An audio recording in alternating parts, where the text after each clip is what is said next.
پاکستان کو بھارتی آبی جارحیت کے ساتھ ساتھ پانی کی قلت، فوڈ سیکیورٹی، پہاڑی ندی نالوں سے آنے والے طغیانی ریلوں کی روک تھام، سیلاب کی روک تھام کے اقدامات اور موسمیاتی تبدیلیوں کے مسائل جیسے چیلنجز کا سامنا ہے۔ ان مسائل سے نمٹنے کے لیے حکومت پاکستان نے نیشنل واٹر پالیسی 2018 کے تحت جامع آبی وسائل کے نظم و نسق کے طریقہ کار کو مد نظر رکھتے ہوئے مختلف اہداف مقرر کیے ہیں، جن میں واٹر سٹوریج میں 10 ملین ایکڑ فٹ کا اضافہ، پانی کی ضیاع میں 33% کمی، واٹر یوز ایفیشنسی میں 30% اضافہ اور سندھ طاس آبپاشی نظام کی ریئل ٹائم ڈسچارج مانیٹرنگ شامل ہیں۔ گزشتہ سال 59 آبی منصوبوں میں سے 34 منصوبے مکمل کیے گئے، جن کی مجموعی لاگت 295 ارب روپے رہی۔ موجودہ مالی سال میں آبی وسائل ڈویژن کے لیے کل 133 ارب روپے مختص کیے گئے ہیں، جن میں سے 34 ارب جاری آبی منصوبوں میں مزید سرمایہ کاری کے لیے 102 ارب روپے رکھے گئے ہیں، جن میں سے 95 ارب روپے 15 اہم منصوبوں کے لیے مختص کیے گئے ہیں جو پانی ذخیرہ کرنے، سیلاب سے تحفظ، انڈس بیسن پر ٹیلی میٹری سسٹم اور پانی کے تحفظ سے متعلق ہیں۔ دیا میر بھاشا ڈیم کے لیے 32.7 ارب روپے، مومن ڈیم کے لیے 35.7 ارب روپے، کراچی بلک واٹر سپلائی کے 4 منصوبے کے لیے 3.2 ارب روپے، کلری باغار فیڈر کینال کے لیے لائننگ کے لیے 10 ارب روپے اور انڈس بیسن سسٹم پر ٹیلی میٹری سسٹم کے لیے 4.4 ارب روپے رکھے گئے ہیں۔ اس طرح بٹ فیڈر کینال کے لیے 1.8 ارب روپے اور کچھی کینال فلڈ ڈیمیجز پروجیکٹ کے لیے 69 کروڑ روپے مختص کیے گئے ہیں۔ آوران، پنجگور، گروک اور کشگور ڈیمز کے لیے 5 ارب روپے مختص کیے گئے ہیں۔ Energy sector. جناب اسپیکر، حکومت اس عمر کے لیے پرعزم ہے کہ تمام شہریوں کو سستی اور قابل اعتماد انرجی کی فراہمی یقینی بنائی جائے۔ اس مقصد کے حصول کے لیے مالی سال 2025-26 کے ترقیاتی پروگرام میں انرجی سیکٹر کی 47 ترقیاتی اسکیموں کے لیے 90.2 ارب روپے مختص کیے گئے ہیں۔ اس مختص رقم کا ایک بڑا حصہ پن بجلی منصوبوں سے بجلی کی ترسیل کے لیے مختص ہے، جیسے تربیلا 5th ایکسٹینشن HPP کے لیے 84 کروڑ روپے، داسو پن بجلی منصوبہ کے لیے 10.9 ارب روپے، سوکی کناری کے لیے 3.5 ارب روپے اور مومن پن بجلی منصوبے کے لیے 2 ارب روپے رکھے گئے ہیں۔ ملک میں بجلی کی ترسیل کے نظام کو مضبوط بنانے کے لیے 500 kV مٹیاری مورو رحیم یار خان ٹرانسمیشن لائن بچھانے کے لیے 1 ارب روپے مختص کیے گئے ہیں۔ نمایاں مختص رقوم میں 4.4 ارب روپے Allama Iqbal industrial city grid station کے لیے اور 1.1 ارب روپے قائد اعظم بزنس پارک کے لیے 220 kV گریڈ اسٹیشن کے لیے مختص کیے گئے ہیں۔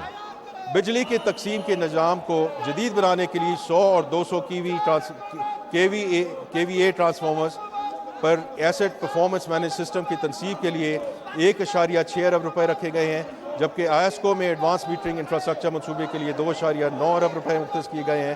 اس کے علاوہ بجلی کی تقسیم کار کمپنیوں کی کارکردگی بہتر بنانے کے لیے ملتان الیکٹرک پاور کمپنی کو 1.8 ارب روپے، حیدرآباد الیکٹرک پاور کمپنی کے لیے 1.9 ارب روپے اور پشاور الیکٹرک پاور کمپنی کے لیے 2.4 ارب روپے دیے جائیں گے۔ جناب اسپیکر، وابڈا کی جانب سے شروع کیے گئے صاف، قابل تجدید اور پن بجلی کی پیداواروں کے منصوبوں کے لیے 67.2 ارب روپے مختص کیے گئے ہیں۔ کلیدی اقدامات میں 2160 mega watt Dasu hydro power project مرحلہ 1 شامل ہے، جس کے لیے 20 ارب روپے مختص کیے گئے ہیں۔ تربیلا 5ویں توسیع ہائیڈرو پاور پروجیکٹ کے لیے 3.4 ارب روپے مختص کیے گئے ہیں۔ مومن ہائیڈرو پاور پروجیکٹ کے لیے 35.7 ارب روپے مختص کیے گئے ہیں۔ آزاد جموں و کشمیر اور گلگت بلتستان کی توانائی کی ضروریات کو محسوس کرتے ہوئے ان علاقوں میں پن بجلی کے 5 اسکیموں کے لیے 3 ارب روپے مختص کیے گئے ہیں۔ ان اسکیموں میں ضلع نیلم آزاد جموں و کشمیر میں 48 میگا واٹ جاگران 2 اور 40 mega watt Dorian hydro power projects شامل ہیں۔ ضلع گلگت میں 26 mega watt Shagarthang hydro power projects کردو، 16 میگا واٹ نلتر 3 اور 22 mega watt Hanzal hydro power projects شامل ہیں۔ گلگت بلتستان میں علاقائی گرڈز بنانے کے لیے فیز 1 کے لیے 1.2 ارب مختص کیے گئے ہیں، جس کا مقصد 4 اضلاع گلگت، ہنزا نگر، سکردو اور استور میں بجلی کی طلب کو پورا کرنا ہے۔ زراعت کا شعبہ۔ جناب اسپیکر، حکومت پاکستان زراعت کے شعبے کی ترقی کے لیے کوشاں ہے اور زرعی شعبے کی ترقی کے لیے مستعدی کے ساتھ کئی اقدامات اٹھائے جا رہے ہیں، جن میں گرین پاکستان انیشیٹو شامل ہے، جس کے تحت جدید کاشتکاری کے طریقوں اور قابل کاشت زمین کو بڑھانے پر توجہ مرکوز کی گئی ہے۔ دیگر اہم اقدامات میں پیداواری صلاحیت کو بڑھانے، پیداوار کے فرق کو پورا کرنے، فصلوں میں تنوع لانے اور کسانوں کی منڈیوں تک رسائی بہتر بنانے پر توجہ مرکوز کی گئی ہے۔ حکومت کی جانب سے صلاحیت سازی، جینیٹک امپرومنٹ اور پوسٹ ہارویسٹ پروسیسز پر بھی زور دیا جا رہا ہے۔ جناب اسپیکر، میں خاص طور پہ یہ ذکر کرنا چاہتا ہوں کہ چین میں 1000 زرعی گریجویٹس کی صلاحیت سازی کے لیے وزیر اعظم پاکستان کے اقدام کے تحت مختلف صوبوں اور خطوں سے نوجوان پاکستانی زرعی گریجویٹس کو ایک مکمل فنڈڈ تربیتی پروگرام کے تحت چین بھیجا جا رہا ہے۔ اس پروگرام کے تحت پہلے مرحلے میں 300 زرعی گریجویٹس کا بیچ آلریڈی جا چکا ہے اور مزید 300 زرعی گریجویٹس اسی مہینے کے آخر تک چین پہنچ جائیں گے انشاءاللہ، جہاں انہیں ماڈرن سکلز اور انٹرنیشنل ایکسپوجر ملے گا اور ان کی صلاحیتوں کو زرعی شعبے کی بہتری میں کلیدی کردار ادا کے لیے استعمال کیا جائے گا۔ تربیتی پروگرام کے علاوہ مالی سال میں 2025-26 میں کپاس اور لائف سٹاک کی بحالی پر خصوصی توجہ کے ساتھ 10 جاری اسکیموں کو جاری رکھنے اور 5 نئے منصوبے شروع کرنے کے لیے 4 ارب روپے سے زائد مختص کیے گئے ہیں۔ Higher education sector. جناب اسپیکر، اعلیٰ تعلیم کا شعبہ سب سے اہم شعبوں میں سے ایک ہے، کیونکہ یہی شعبہ تربیت یافتہ ہیومن ریسورس فراہم کرتا ہے، جو عمومی پیداواری صلاحیت کو بڑھانے کے علاوہ ملکی صنعت کی برآمدات میں اضافے کے لیے بھی اہم ہے۔ اعلیٰ تعلیم کی مد میں HEC کو 170 منصوبوں کے لیے 39.5 ارب روپے فراہم کیے گئے ہیں۔ ان میں سے 38.5 ارب روپے جاری منصوبوں کے لیے ہیں۔ ان وسائل سے جاری اسکیموں کو مکمل کرنے میں مدد ملے گی۔ وزیر اعظم پاکستان کی اسکیم کے تحت جسمانی مسائل سے دوچار نوجوانوں کو اپنی مشکلات پر قابو پانے کے لیے الیکٹرک ویل چیئرز، کسٹمائزڈ لیپ ٹاپس اور آڈیو ویژول ایڈز فراہم کی جائیں گی۔ Science and technology. جناب اسپیکر، سائنس اور ٹیکنالوجی کے فروغ کا مقصد نالج بیس اکنامک گروتھ کو فروغ دیتے ہوئے کمپیٹیٹیونیس، انوویشن اور انسانی وسائل کی ترقی کو بڑھانا ہے۔ یہ تمام مقاصد اڑان پاکستان اور نیشنل اکنامک ٹرانسفارمیشن پلان کے ای پاکستان کمپوننٹ میں شامل ہیں۔ سائنس اینڈ ٹیکنالوجی کے لیے مالی سال 2025-26 میں 31 جاری اسکیموں کے لیے 4.8 ارب روپے مختص کیے گئے ہیں۔ PV ماڈیولز کے لیے پاک کوریا ٹیسٹنگ فیسلٹی کے قیام، سیمی کنڈکٹر چپ design facilitation centre, printed circuit board facility کی اپ گریڈیشن اور bio technology derived bio products کے لیے میڈیکل کینیبیز گرین ہاؤسز کے قیام جیسی اہم جاری اسکیموں کو مکمل کرنے پر توجہ مرکوز رکھی جائے گی۔ شعبہ تعلیم۔ جناب اسپیکر، تعلیم قومی ترقی کا سنگ بنیاد ہے اور حکومت نے آئین کے آرٹیکل 25A اور اڑان پاکستان ایجوکیشن فریم ورک کے مطابق معیاری تعلیم نظام کے قیام کے لیے اپنے غیر متزلزل عزم کا اعادہ کیا ہے۔ ملک کو بڑے چیلنجوں کا سامنا ہے، جن میں سے 26 ملین اسکول سے باہر بچے اور ایکسیس، مساوات، گورننس اور تعلیمی معیار جیسے مسائل شامل ہیں۔ ان چیلنجوں سے نمٹنا انتہائی اہم ہے اور اس سال کے حکومتی اقدامات ان گیپس کو پر کرنے کے ایک جامع حکمت عملی کی عکاسی کرتے ہیں۔ وزیر اعظم پاکستان کی ہدایت پر پسماندہ علاقوں کے ہونہار طلباء کے لیے دانش اسکولوں کے قیام پر خصوصی توجہ دی جا رہی ہے۔ 11 نئے دانش اسکولوں کے قیام کی منصوبہ بندی کی گئی ہے، جن میں سے 3 آزاد جموں کشمیر میں، 3 گلگت بلتستان میں، 4 بلوچستان میں اور 1 اسلام آباد میں وفاقی PSDP 26-25 کے تحت قائم کرنے کے لیے کل 9.8 ارب روپے مختص کیے گئے ہیں۔ یہ اقدام پسماندہ علاقوں میں جدید تعلیم اور تربیت کے مواقع فراہم کرنے کے لیے اعلیٰ درجے کی سیاسی عزم کی نشاندہی کرتا ہے۔